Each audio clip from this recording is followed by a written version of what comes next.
This man is a delegate! On the very first day, a tense moment and a hint of things to come. Blocked at every turn, this WTO delegate couldn't get through the human chain of protesters. They promised to stall the World Trade Organization.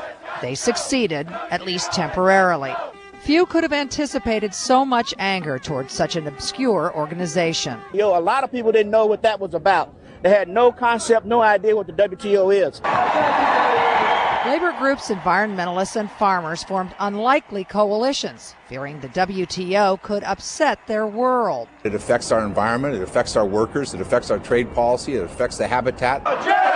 While tens of thousands rallied peacefully, those with more violent agendas stole the headlines.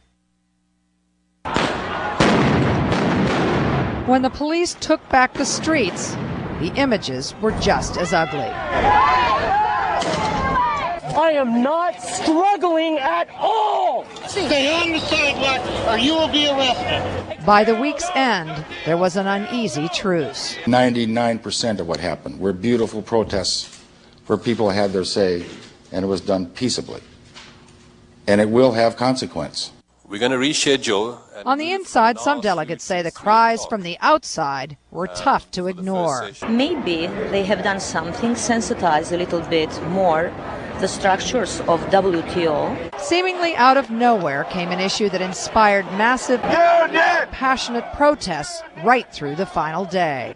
With the presidential race in preliminary heats, you can bet from now on, when voters want to talk trade, the politicians will listen. Rusty Dorn.